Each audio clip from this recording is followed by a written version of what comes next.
2015 Media Talk. I have the pleasure to introducing a man who needs no introduction. A man that goes over and beyond the call of duty, a man that would risk his life for me and for you, a man that's known for doing the highest quality of work, a man that has been a fireman since the year 2000. I'm just introducing Captain Greg Faber.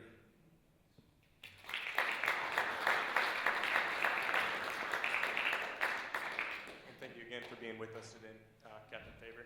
Thank you for having me. Sincerely, I'm not a big mic guy. I'm going to kind of keep this down here. If I could wear the Britney Spears thing, I totally would. I tend to talk with my hands a lot, so if you can't hear me, let me know, and I will hold this closer. But for right now, just kind of bear with me. Thanks a ton for coming out. This is going to be really great. Just curious, by show of hands, who is required to be here for a comms class? Okay, all right. I promise to make this worth your while, okay? I can't guarantee an A, but I promise I won't make this boring, at least not all the entire time, okay?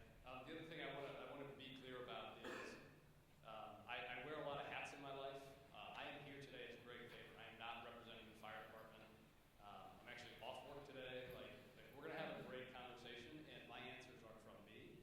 They don't represent anybody else that I work for, anybody else that I may have an interest with. So let's have a really good, great discussion today. If you guys have questions about, Ferguson, or you guys have questions about some different things, or you want to, refute something I say, by all means, college is where you're supposed to do that. So this is not me lecturing to you for an hour. Let's have a really great talk. So. Excellent.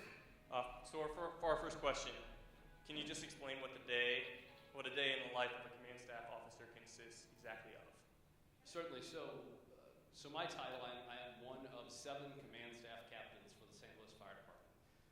We cover, obviously, everything within the city limits, and then we have some regional responsibilities, some technical rescue, some hazmat, stuff like that. So the 7 captains who work directly for the fire chief, we have a portfolio of different responsibilities. So over the course of the day, I may work in the Special Operations Battalion, which is our divers, our bomb guys, our hazmat guys, the guys who rappel off of the skyscrapers downtown to get window washers off.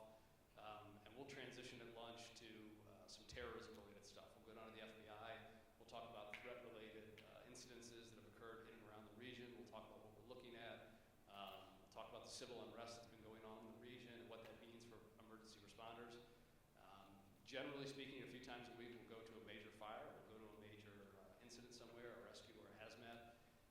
And then kind of in the downtime between that, we write the policies that guide the fire department. So we have about 1,000 members that work for us, and it's a paramilitary organization. In order for it to function, we have to write really good, fair, equitable practices that everybody can follow.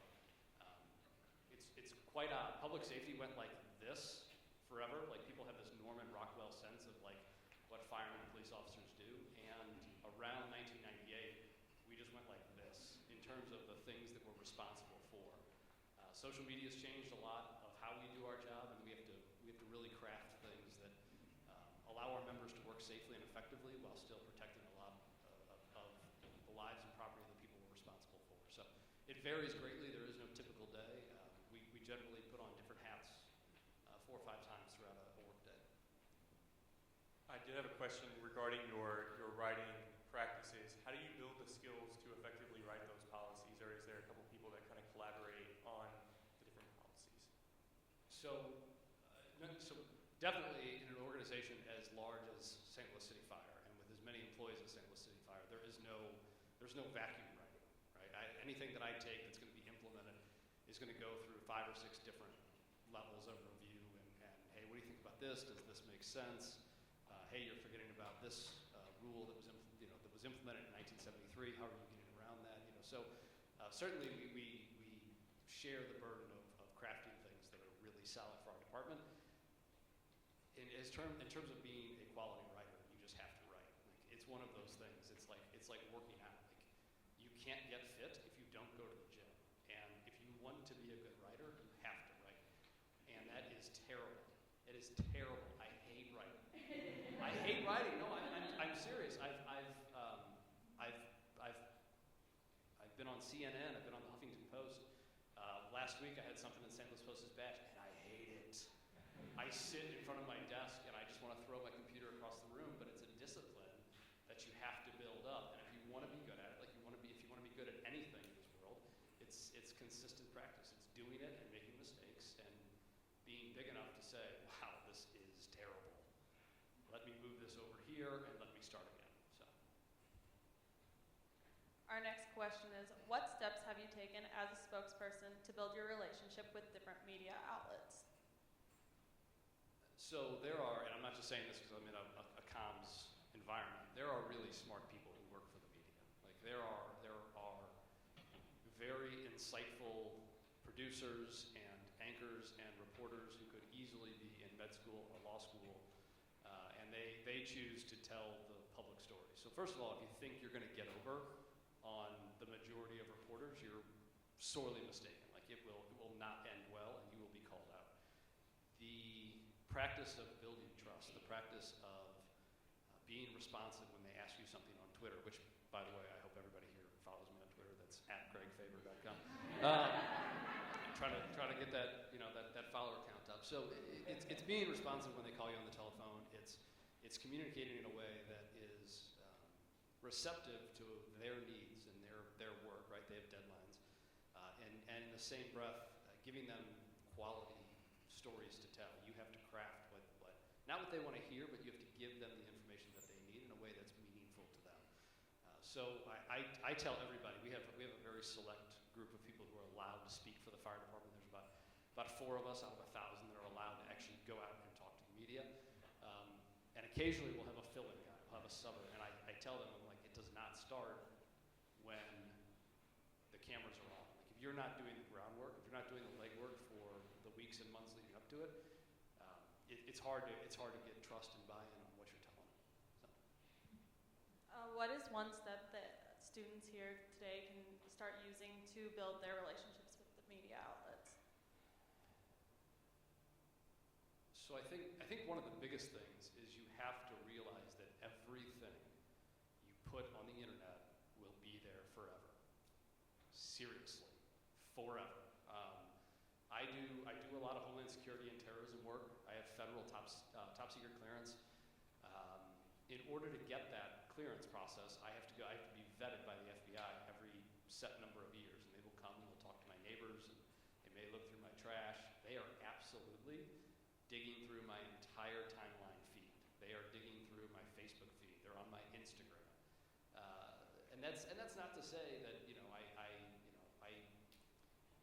I'm very thoughtful and diligent in how I create the trust that I want and believe people should have in me. And I see a lot of people, whether they're new firemen who are coming on the job or whether there's somebody who wants to help write for a policy proposal that we're working on, the first thing we do is we go and we look and we see what type of person is this. And what you choose to put out to the world tells a lot about what you value and who you are. So keep in mind that everything you put out there, when you go and you take a job as the night crime reporter for the Columbia Tribune, 6 months after graduation, your timeline, if you don't restart it, is going to be representative of what people can expect from you. So I think that in addition to the practice of writing and writing often and being a good storyteller, taking the time to curate the brand that you want as a respected professional is really important. It's something that, listen, not every meme is funny, right? You don't have to post it all. So just be careful and diligent in what you choose to put out into the world. Kind of going off of your government work, having worked in the private government and then nonprofit sectors, can you describe the skills that are crucial to these different sectors, besides writing, of course? Since we already covered writing. Yeah, that's a really good question, and I think government can do a lot of good in the world. I believe this, right? I believe that government can be a really forceful thing in people's lives, especially when it is well executed and thoughtfully done. The problem is that government is cumbersome. It's very laborious.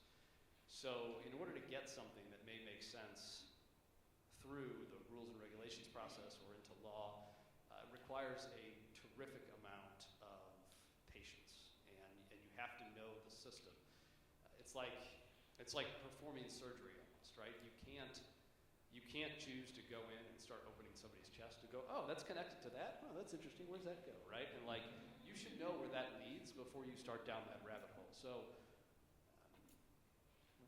government's great. I really enjoy my job. I see the cameras rolling, the red lights on. I love my job. I love my job. It can be weighty sometimes in what we have to go through to get things accomplished. When I went into the nonprofit world, when I went into the private sector world, we were much faster and much lighter. We would call ourselves high speed, low drag, and we would just do things. A little bit of side advice: if you ever have the opportunity to not have a committee, go that route. Do what you think is best, and then justify your actions afterwards. Like, get all the information and then just go do it. Committees are terrible. They hardly ever work. They're very rarely set up appropriately. If there was one thing I'd change about government work, is the number of committees that we have to talk about things. The public sector allows you to just go out. The private sector just allows you to go out and do work, and the stakes are greater because they will fire you without recourse if you mess up. But they have the ability to really get a lot of meaningful things done. So if you can move quickly and be decisive, people can make a killing. And I don't mean just monetarily. People can make a killing in the private sector and public space if they are cross-functional and cross-disciplined in a lot of very meaningful skill sets. Another question we had that kind of ties into those skill sets is like crisis management strategies, and I did kind of want to hit on that regarding the civil unrest in Ferguson in 2014. Like, how did crisis management strategies you implemented compare to like the ones that you would implement on the national government level?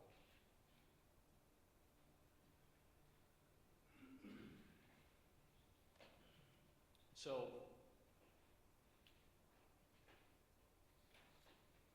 I'm not going to add much to the Ferguson discussion that hasn't already been said by people who are much more eloquent than I am.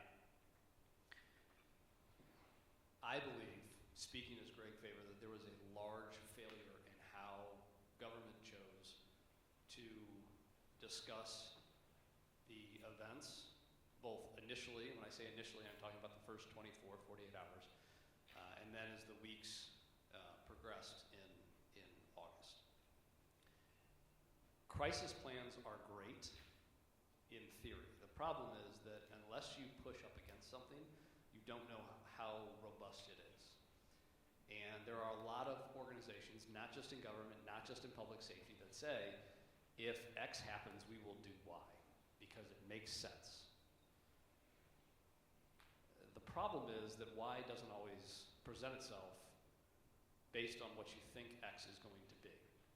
So I don't know that there is a perfect crisis management plan that could have been implemented post-Ferguson. I don't know that there is something. There's so many underlying factors, and there's so many things that have been simmering in the debate around what Ferguson represented, that I don't know that there's something that could actually articulate how best to approach this from a media perspective.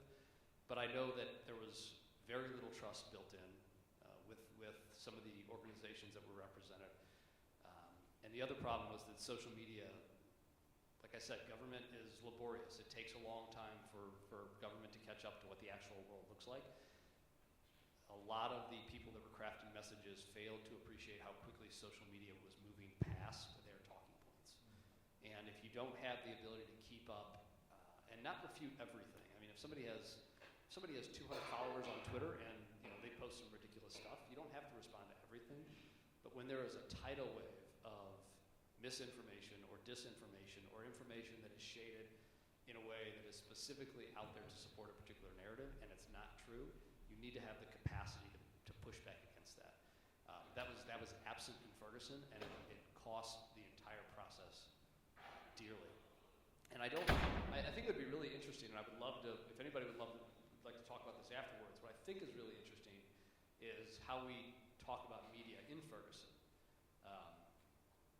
I'm good friends with a lot of reporters, and I saw them up there in the nights following the initial shooting. I know them because they wear press credentials, right? I know them because they have their Post-Dispatch lanyard on, and they have their KMOV, or they have their CNN lanyard on. They're what I would consider the media, and I'm not that old. I'm 34 years old. They are what I would consider the media. When you have somebody who is at the skirmish line with police, and they are recording with their iPhone, and they have a cord that's running back into a power pack, and they run a blog with 1,000 people who are watching this live stream, and they call themselves the new media, or Mikey's new media outlet 2.0. Is Mikey really the media? I don't know. I don't think he is. I don't think of him as like a mainstay media organization, but I think that is my antiquated feeling. And I don't want to be the guy who points to one person and says, no, you're not media. You have to walk away, because that's a really slippery slope. It's a really dangerous precedent to set. Conversely, it is also really dangerous to have people who, under the guise of media, moving into unsafe positions, whether it's unsafe for the protesters, or it's unsafe for the police officers who are holding the line, or it's unsafe for the business community around them. There are people who said, "I'm media," and then would further agitate the surrounding areas that they were influencing. So I don't know what the answer is. You are all smart communications professionals who, right, within 5-7 years are going to be running newsrooms. I would be curious to know what you guys think about this, but I don't know what the answer is, but I think it's a really serious problem, because we're going to continue to see these pop-up media conglomerates. I'm on open assignment for the Huffington Post. No, if you get a good enough video, the Huffington Post is going to link to your YouTube channel. That's different than being sent there by the Huffington Post to cover X. So I think it's a really interesting conundrum, and it has some potential to be dangerous. So just kind of kick it around. What is a journalist? What is the media actually look like, and who is willing to step up and be the one to censor media? So, yeah, long answer, but I apologize. I kind of went off on something that I've been thinking about for the last year. I've talked to reporters on it. I've talked to people who run blogs. I've talked to people who work for NPR, and nobody has a really good sense of this. That's insufficient. Just because we don't know doesn't mean we shouldn't talk about it, think about it, come up with an answer. Going along with things that are going around here, with the new opening of the IKEA location, what strategies did you work in place with the opening of that? Yeah, IKEA was a really odd beast. It's a huge store, and I had never been to one beforehand, and it's actually really cool. I like IKEA. They are so good from a corporate side that they told us exactly what to expect. That's really helpful. Very often in public safety, we don't have that luxury. You're talking about why somebody died, or it's very acute in public safety. You don't have this lead up time. So IKEA was great because they said, you're going to get questions about traffic. You're going to get questions about emergency responses in the area with increased traffic. You're going to get questions about, and they gave us 5 or 6 questions to be prepared for, and I answered every one of them within the 2 weeks in the lead up that was heading up to it. It's really nice when you have the time to prepare. Like when I can sit and think about some nice talking points and have some time to sit with the official department position and find a way to craft that in a way that makes sense to people, it's fantastic. So of all the things that I've done, IKEA was, I would say, certainly in the top half in terms of size and scope, one of the easiest by far. So when you can work with great partners in the space who do this for a living, it makes our job much easier. Thinking about some of the problems that you face, or the dilemmas that you have to go to, what type of ethical dilemmas do you face in your job?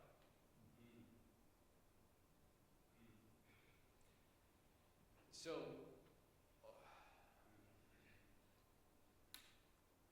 we often balance an individual or a family's right to privacy with the public need to know.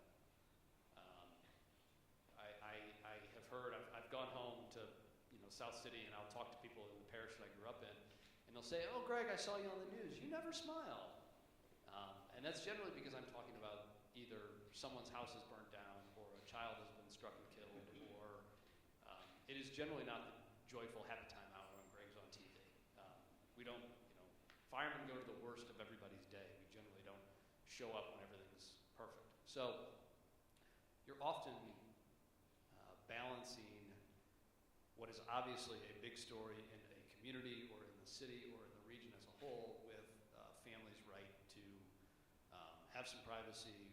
And oftentimes, when we are speaking in the first 90 minutes, 3 hours of an incident, oftentimes not everybody in the family has been made aware of a death. So we're constantly, everybody wants the shot, right? All the media organizations want a camera here and me here so that they can get the building burning behind me, right? And we have somebody trapped on the second floor, or the building's already collapsed and somebody's still inside and they're definitely dead, and we're not going to be able to remove them from that scene for another 2 hours or so. And while I get that that's great TV, you can tell what 100 block I'm on, or you can see the address signs on the two houses on both sides, and somebody's watching the 6 o'clock news and they realize that that's Uncle Joe's house. So we're often kind of balancing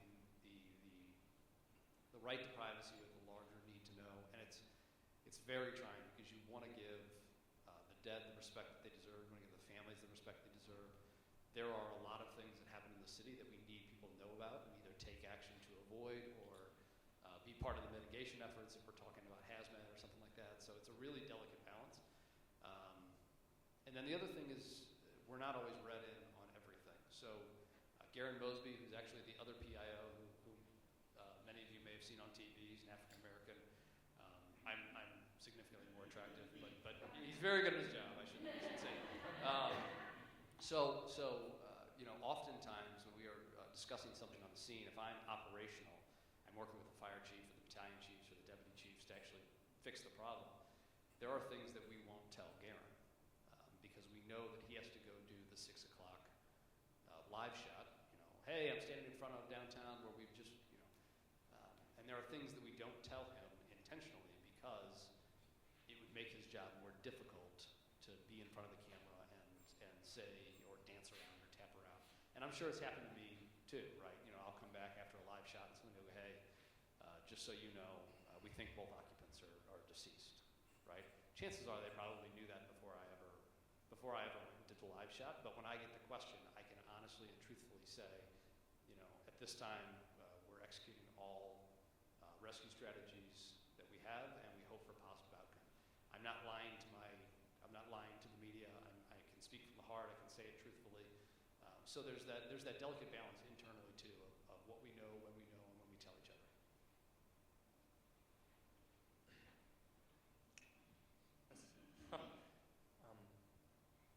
Kind of going off of those crisis strategies and the ethical dilemmas going into there.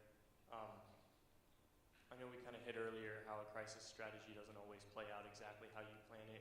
X doesn't equal Y in most cases. I wanted to kind of go back and ask again, how important then are contingency plans in adjacentness to having a preemptive crisis management strategy? They're great on paper. They're great for board of directors and people that want to feel like they have some blanket of security. Crisis management plans are like playing chess, where you think about all of the moves that you could potentially make or your adversary could potentially make, and then you would counter by doing this. The problem is that life is not like chess. In chess, there's only a set number of my opponent only gets to move once, right? And if he moves his rook, he can only go this direction or this direction. There's a defined battle space, if you will, when we're talking about chess. Crises are so much more complex and they're so much larger that it's very difficult to account for not only the nuances of what's going to happen, but all of the players involved. So, listen, they're great to have. It's important to kind of think through these things. When something happens, we do not reach for we do not reach for these plans as a way of this is what we're going to do. We might use them as a foundation, but we move as the tide is moving us, and we find the best way back to shore. With your experience as a spokesperson, what strategies do you utilize to make sure your message is clear and understood? So my two heroes in life, right? The two pictures that I have up in my study, besides pictures of my wife, pictures of my parents. I have a picture of Robert Kennedy, and I have a picture of Carl Sagan, because both of these men had a unbelievable ability to connect with any audience that they walked into. So Robert Kennedy, for those of you who don't know, was John F. Kennedy's, the president's younger brother. He was the Attorney General. He was a brilliant man, right? Went to the best schools in the world, grew up with millions of dollars. His family had it all. And when Bobby Kennedy ran for president, he went around this country, and he would speak to the migrant worker in California. He would speak to the Indiana farmer. He would speak to the African American shoeshine man in Memphis, and he would be able to carry on a conversation, and not in like a condescending way, like not in a way that he was just trying to score some votes. Like, he had the ability to speak to anybody that he was in front of and find what was meaningful to them and talk to them about that. That's a really powerful gift. And if you have it, if you want to talk about like what is great oratory, if you want to talk about what is one of the greatest speeches in American history, go on YouTube after this and look up Robert Kennedy's speech on the night that Martin Luther King was killed. He was in Indianapolis, and on the flight out there, his staff told him that Martin Luther King had been shot by a white man in Memphis. And you have to remember where this is, right? This is the height of the Civil War, the height of the Civil Rights struggle in the 60s. All of his staff, some of the best minds, young, liberal minds, were saying, don't go out there. Don't go to this largely African-American neighborhood and make this announcement. We can't guarantee your safety. He touches down in Indianapolis. The police chief says, sir, please don't go. He says, no. If you want to be a leader, you lead when times are tough. And he goes out there with no speech, no notes, and he gives probably the most powerful 4-minute speech in American history. And it is unprecedented. He speaks to these people on a level that they can connect with the feelings and the emotions that they are having. And while other major cities in the United States rioted that night, Indianapolis was peaceful, and it was largely in part to what Robert said. If you've never heard it, it will make the hair stand up on your arm if you have any sense of like, wow, this is how you reach people. Carl Sagan was the same way. He had the ability to take really complex mathematical, scientific information and bring it to the everyday man. He was able to bring it down in a way that didn't overwhelm people. When we talk about complex events in the city, when we talk about stuff in our region and how it affects the fire department, or how it affects your public safety, how it affects your drive up and down 40, we want to do it in such a way that it's not just being heard by the mayor and his staff, or it's not being heard by the president of MoDOT who wants to make sure we're hitting the right talking points on highway accidents, right? We want everybody to have a sense of what's going on around them and be able to connect to that. So I think that's probably the preeminent skill in terms of when we're talking about complex crisis issues, is the ability to bring it down to anybody who's in earshot, because they're all your audience. It's a fool's errand to think that you aren't speaking to everyone when the mic kicks on or you're in the studio or something like that. Kind of hitting off of bringing that message down to where it can be easily understood, how do you work to also tie that into the key message of the organization that you're crafting that message for? So I'd say the biggest part of that, I'll just touch on it briefly, is understanding where your audience is, right? So you look at the socioeconomic buildup of St. Louis, right? St. Louis City, and it is, we have large pockets of poor socioeconomic class. And we were doing all of these things for fire safety. Like, we were on Twitter, and we were on Facebook, and we were doing the spots on Channel 5 at the 5 o'clock news about change your clocks, change your batteries. And we noticed that even after years and years and years of doing this, we were still in the large pockets of North St. Louis City, which is largely, if not completely, African American, there were entire neighborhoods without smoke detectors. Because while we thought we were running around doing all of these things, and we're like, oh yeah, we're talking about all this stuff, and this is great. We're gonna like that. It was hitting the wrong audience. We did not fully value the totality of our audience, and so we needed to find ways to get into the community that were in most need of this. The people who are working in lower income neighborhoods generally aren't home at 5 o'clock to watch the news, right? It's they're either working a second job, or they're in public transit, or they're getting something set up for the next day. That's a large audience that we're hitting. So in order to minimize that, we had to find different inroads, and we started going to the churches. If anybody's familiar with North St. Louis, if you want to find the bedrock of where good things are happening in the North City, go to the churches. I mean, I worked up there 6 years at Union and Natural Bridge, another 3 years covering Midtown and Walnut Park area. You want to find the people that are making a difference in their community, go to the churches in North St. Louis. And that's where we started heading. And we got together with the clergy, we got together with the ministers and the bishops who were up there. And all of a sudden, over the course of 2 or 3 years, we started seeing a significant decline in fire-related deaths because more people in a community that was otherwise not getting the message had proper smoke detectors, and they were putting their space heaters the right distance, and they were doing all of the things that we hoped they were doing anyway, but we had to find a way to really get into their neighborhood and speak to them. Do you think it's important to kind of experiment and see some different methods of getting the message out there? Because going to the churches is pretty non-traditional, and with our ever-changing world of social media as well, it can be difficult to get the message out. Yeah, for sure. I mean, we use everything, and if you look at other, not just St. Louis Fire, if you look at really at good other government organizations, they have everything. They're posting stuff on Instagram. They got, they have Twitter accounts. They have verified Twitter accounts. I mean, you have to run the gamut. And the good news is a lot of your content doesn't have to be changed. You just have to move it across different platforms, and you have to inundate. If it's important enough for people, especially at the public safety level, which is generally life-saving, if it's important enough for people to hear, you should be willing to throw it as many walls as you can hit. I did want to ask you about your work with the Mission Continues, the nonprofit organization. Can you just describe your work for them? So, has anybody heard of the Mission Continues? 1, 2, 3, 4.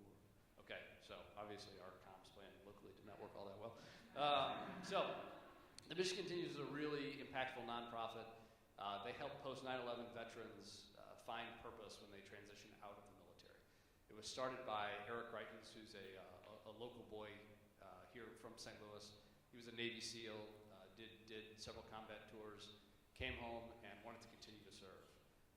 He is also, incidentally, a candidate for Missouri's governor right now. So they were experiencing a tremendous amount of growth.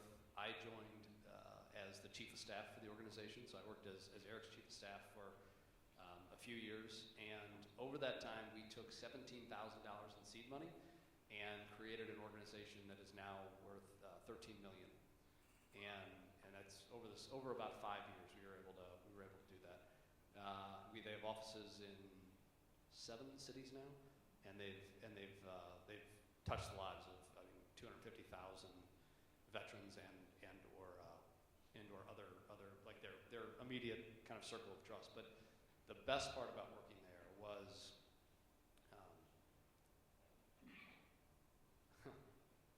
so I walked in one day and I had a piece of paper, something that I had written, an op-ed, and I handed it to my boss, and he looked at it and he said, "No, this is not good. Go make this great." And as I started to take it, I was tired. It was late in the day. It was like 7:30 at night. I hadn't been home yet, and I very kind of nonchalantly took the paper back and I said, "Okay, I'll try." And he looked at me and he goes, "Don't try. Make it better." And I was like, "Okay." So I come in to work the next day, and there's a framed Post-it note. I don't know who frames a Post-it note. I don't know where he got the frame from.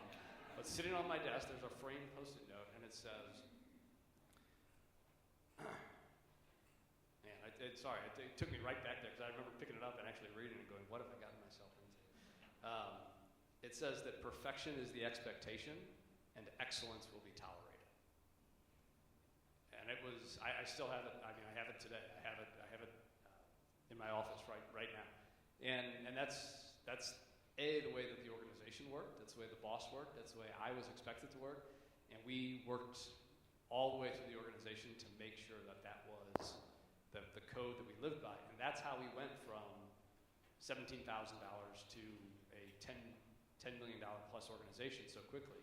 That's why Goldman Sachs came in with $6 million to support. That's why we were testifying before Congress. That's why we were at the White House. That's why we were, because every day that we showed up, you were expected to not just clock in, you had to show up. And if you didn't show up, and we did this often, like nonprofit, like, oh, we're gonna change the world, it's a nonprofit. We worked.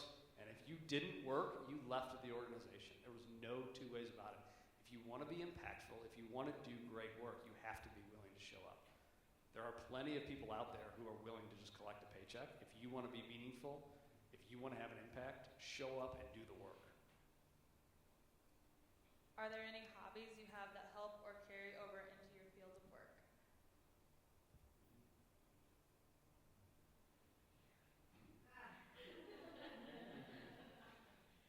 So I read a lot. I make time to read, and I hate ebooks. I don't like Kindles. I don't want to do it on my iPad. I actually sit quietly and read, and I think that's really helpful because I see great writers and I find ways to be more like them.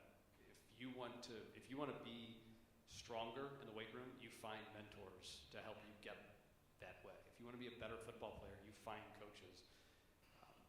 Part of my job and part of my ability is telling stories and getting people to believe a certain thing. I want their buy-in, and I do that by being more convincing and knowing how to reach people. So reading is certainly up there, and I do it very purposefully. I read things not because they're on the bestseller list, but because I need to read something in order to deepen that. The other thing that I do is, man, this sounds like Ron Burgundy. I work out a lot. Oh, Mrs. Gordonstone. I don't know if you heard it, just 1,000. But right, you didn't think you were going to Ron Burgundy quote today, did you? So, now, it really is. Like, there's, somebody told me one time that you make the body scream to quiet the mind. When I really have a problem, I will go and I'll do sprints in Forest Park, or I'll go downstairs, I have a squat cage, and I will turn on the loudest music that I can stand. It's generally when my wife is not home, and I will go down there and I will turn on the lights and I will lift heavy weights to the point where all of my mental capacity is focused on doing the exercise right. Otherwise, I will crush myself and people will find me lifeless in my basement. And when I get to that point, when I have no other bandwidth to devote to the problem that's in front of me, it's amazing the clarity of thought that I have around some serious problems. So when I have something that's really really ticking hard, I find a way to quiet everything else, shut down everything else, and it's almost like this light comes on and I see a pathway. So that works for me. Excellent. At this point, we're going to have James kind of go through and take some audience questions.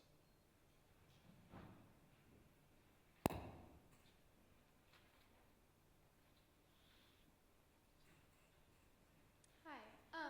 I just had a question. I know you talked about leadership, and I was wondering, what have you found to be the most successful style of leadership and that you use when delegating to maybe your team or all of the different positions that you've held? So whether it's in public safety or whether it's in nonprofit, people have to believe that you are willing to do the work. I can tell grown men to go into dangerous situations because I've been there, right? I have a buy-in from the guys that I work with, and they understand that I know what I'm asking them to do and what the dangers are involved. I can ask our comms team at the Mission Continues on the night before congressional testimony to stay till 1:30, because I'm there with them, right? If you want to be a leader, you have to be willing to share in the sacrifice. You have to be willing to shoulder your share, and sometimes more as a leader, your share of the responsibility. Without that, it falls on deaf ears, and you are a puppet. Right? If people can't believe that you have their best interest at heart, or that you are all moving towards a common goal, your team will fall apart around you. You look at some of the best generals, right, and they lead from the front. Nobody wants somebody who's like, hey guys, stay and work on the press release tonight. I'm out. It's 5 o'clock, right? You have to be in the trenches with your guys or gals, and to do otherwise is a disservice to them.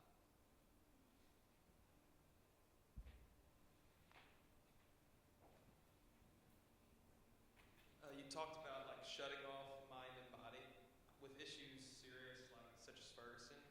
Was there even a time for you to shut down? Where did you draw the line? When to stop and when to keep going? Yeah, great question, man. Ferguson was crazy. I mean, I've worked in some of the most dangerous parts of St. Louis. I've worked in some of the busiest fire battalions. I've been trapped in fires. I've been shot at. I like to think that I have a pretty high threshold for ridiculousness going on around me.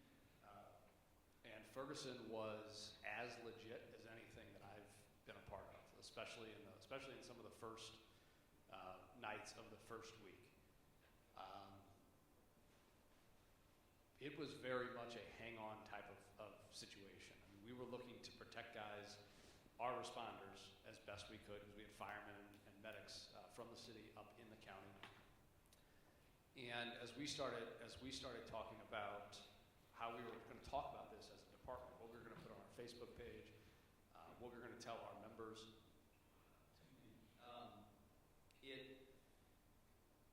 there is not that beautiful, like, okay, well, let's call a meeting and let's go around the room and talk about what everybody's like. It was like, hey, what are we saying? We got to get this thing out, and it really helps to have a good team who trusts each other there, and you can say, like, hey, I just typed this up. I'm going to put this on the department Facebook page. Does this look right? And they look at me like, no, this is terrible. This whole last sentence has to go. This is what it means to me, and I'm looking at this from X, Y, and Z. Here's the rewrite. That's what it was for those first couple of weeks in Ferguson. It was like third grade, notes being passed back and forth and scribbled on, and like 18 rewrites on something that's 3 sentences to make sure that we crafted the right piece of the department voice. So that's not possible if you don't do that groundwork and that legwork beforehand. You wouldn't ask somebody to go to the playoffs having not played the season together, right? It doesn't work that way. You have to have cohesion long before the stressful situation takes effect.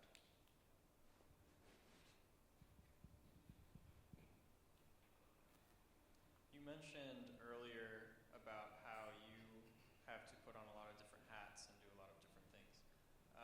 Is that stressful, like more stressful than just doing one job, or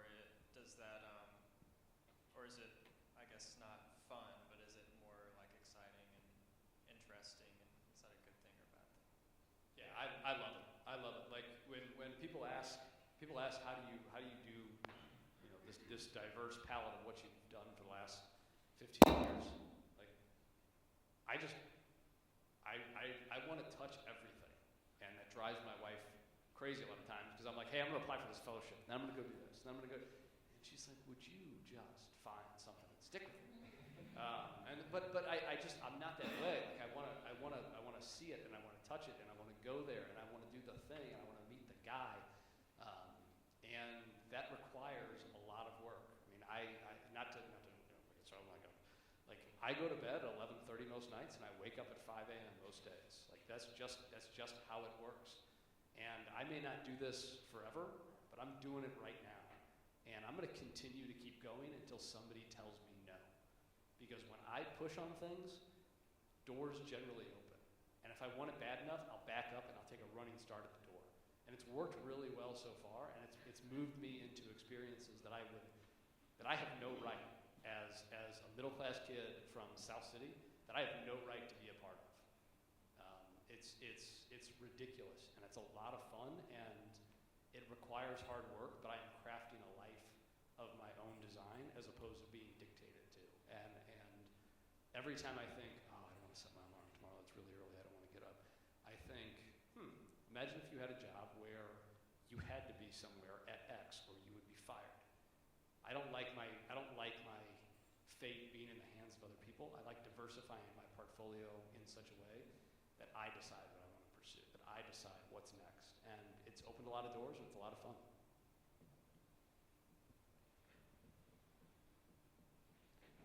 So moving back into the Ferguson crisis, can you talk a little bit, because I know that for me, I was sitting with the news on, but I was also looking through social media more for like the man on the street kind of perspective, for the people that were there and seeing it. I didn't really realize that independent agencies were posting things on their own social media. So can you talk a little bit about who was running the show? Was there one person speaking for all of you guys, or were each individual government agency kind of operating on their own? And all together, how do you think it could have been done differently so that everyone was kind of giving out the same message and giving out the same information so that things were running a little bit smoother? Yeah, so that's actually an area that I'm not sure I can appropriately answer because it is largely law enforcement based, and I was not in some of those comms meetings specifically for law enforcement. I do know that when I was up there, mostly operational, mostly tactical, and working with teams that were actually going out, less than the media side of things. But I will say that when I saw groups getting together to talk for the 2 a.m. briefing, and especially when the national media came in, it was terrifically divided, and there was very little, at least initially, very little coordination about what was going to be released, when it was released, how it was going to be released, and that is unfortunate. And I don't think that was necessarily the best course of action to take. You saw some cohesion later on down the line. The other thing that I felt was lacking, not just from a comm standpoint, but if you want to talk about what's really powerful with connecting with an audience, it's empathy. And empathy is different from sympathy. Like let's be very clear about the terms that we're discussing here. Empathy is different from sympathy. You can be empathetic and not sympathize. Just because something doesn't make sense to you doesn't mean that it isn't true in somebody's heart, for the person next to you. And it's a very powerful thing. And it's really underappreciated in our culture. And when we talk about, especially controversial subjects like Mizzou yesterday or Ferguson, it's empathy is a really powerful thing. And if anybody's taking notes, there's a great book out there called The Empathic Civilization. It talks about how to grow empathy in your own lives and what it means. Really powerful book, really well done. But I think there was a real lack of empathy when government was speaking about what was going on. I think that furthered a lot of the issues that we saw, at least initially. This is my own, again, I'm speaking from my own perspective, but I tend to, when people speak, I listen, and I listen like would I allow a candidate or a chief or my friend to say this, and there was a lot there that I thought could have been done better.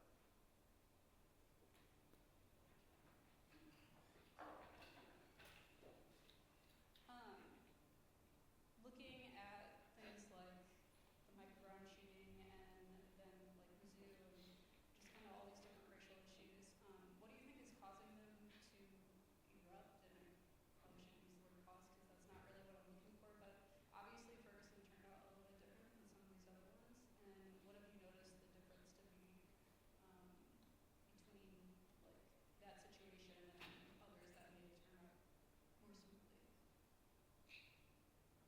Well, that's all the time we have. Thanks for coming out. This is fantastic. Jesus. Yeah, so I think, man, I tell you what, I don't know that I can do that question the right amount of justice. There's a tremendous amount of issues that are intertwined, and it's almost like when people feel sad. Like feeling sad is generally not something that is isolated to one thing, right? Like you may have a disappointment in your day, but when you are like deep down, gloomy, I want to go home and crawl into a snuggie and go to bed, that is generally a byproduct of a lot of different things that have gone wrong in your day, right? Like how you ate, or what the weather was like, or a lot of the issues that we are seeing are a culmination of a lot of different real and perceived injustices that exist in the world, and they've existed for some time, and they are not just racially based; they're socioeconomic. There's a large, diverse spectrum of what this actually looks like and why people feel the way that they do. And again, this is where that empathy piece comes into play. It doesn't necessarily mean it's true globally. It means it's true to them, and that's enough. Like that's enough that we should address it when it is true to them. So I think bringing this to a comms and like what does a successful resolution look like? I think that the organizations that are able to be human about the issues that people bring, and I'm talking mostly about government, when people can, as government agencies, speak to other people as people and not give a sterilized, canned, totally, I don't want to say irreverent, but just complete lack of feeling statement out.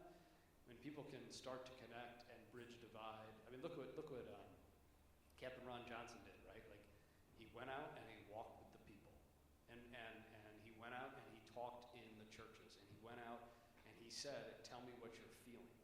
That doesn't mean that Ron Johnson, a sworn police officer for 20 plus years, agreed with everything that the protesters were saying, but they felt like they had an outlet. They felt that they had a voice. And Ron didn't do everything.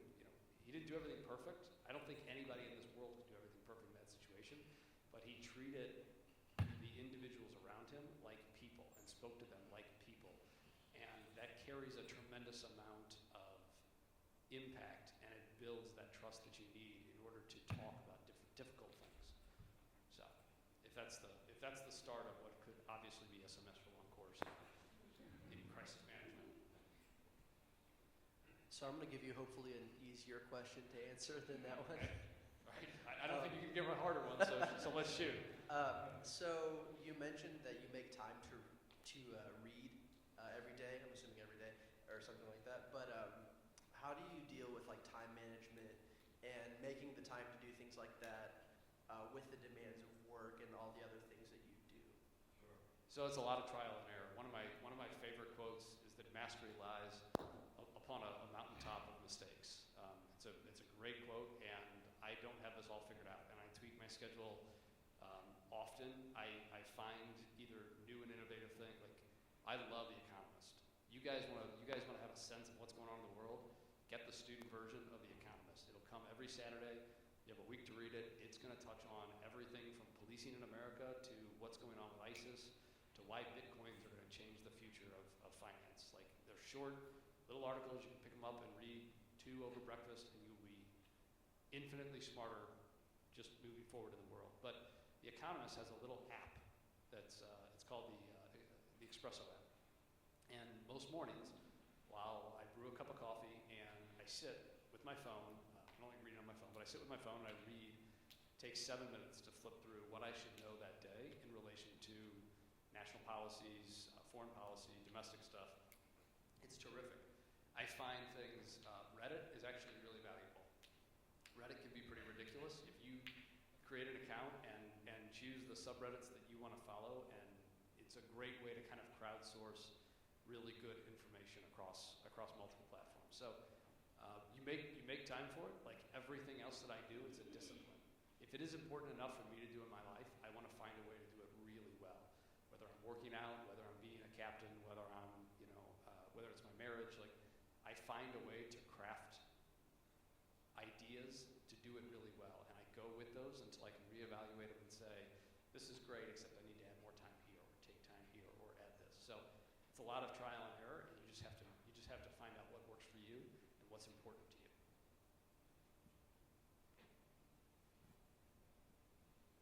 These are great questions, by the way. Thank you. These are really good. Going back to your leadership role, how do you, with those that follow you, how do you get them not to just see your vision and your passion, but to join you in that, and for them to work passionately as well in achieving your goals?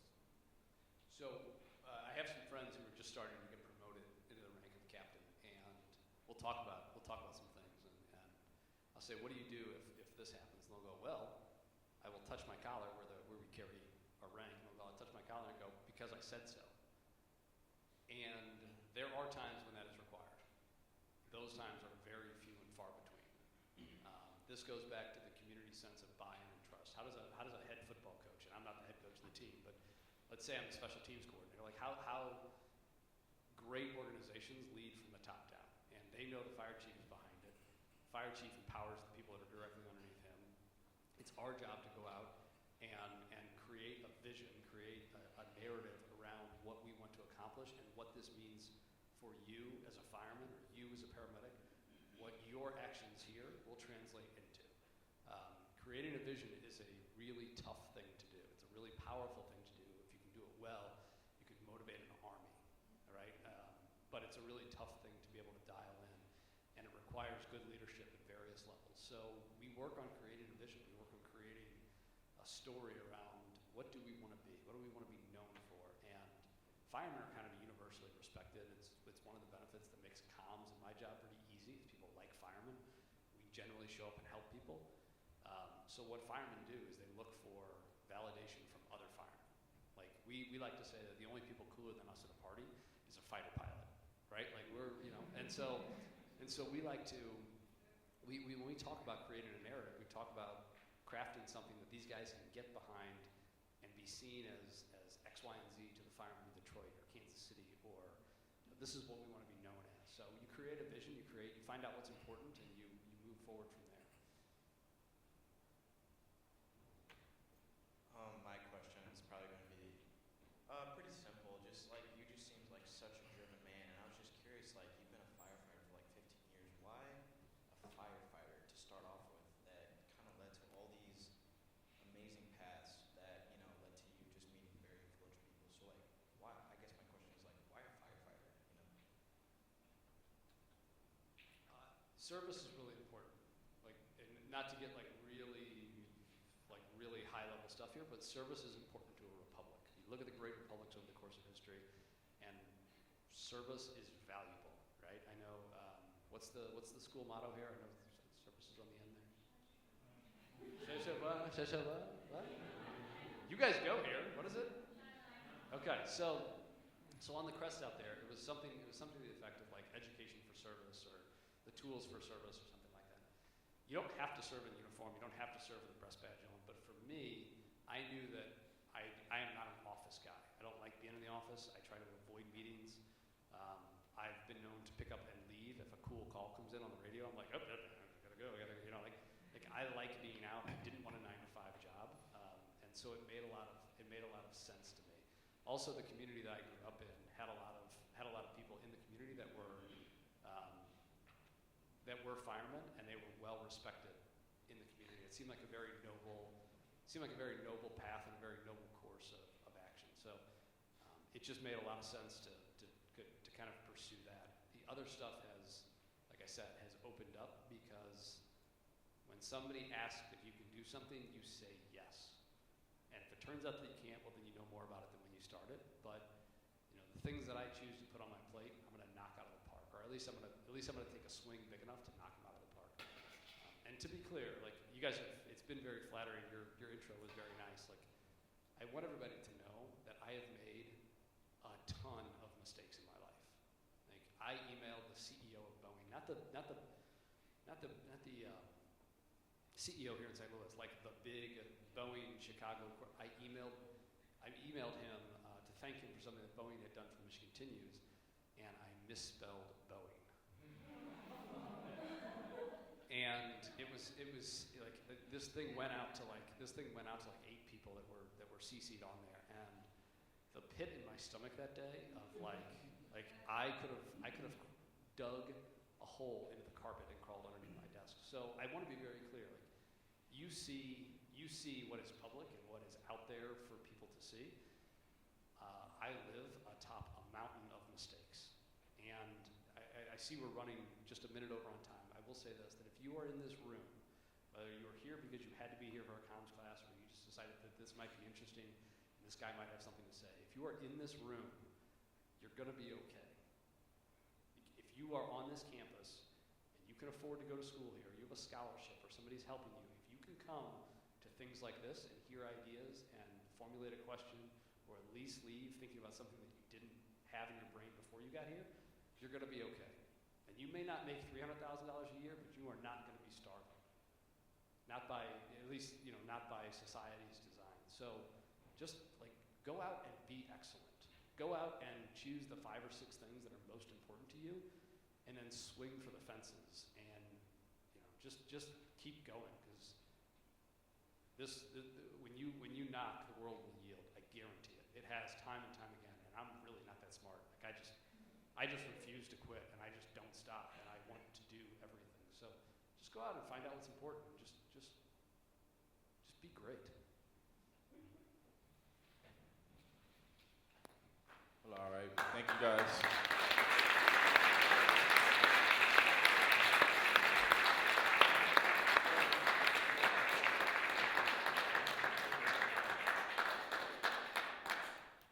Thank you guys for coming to 2015 Media Talk. I want to thank Mr. Greg Faber, our interviewers, Ms. Staggenboard, and thank you guys for coming.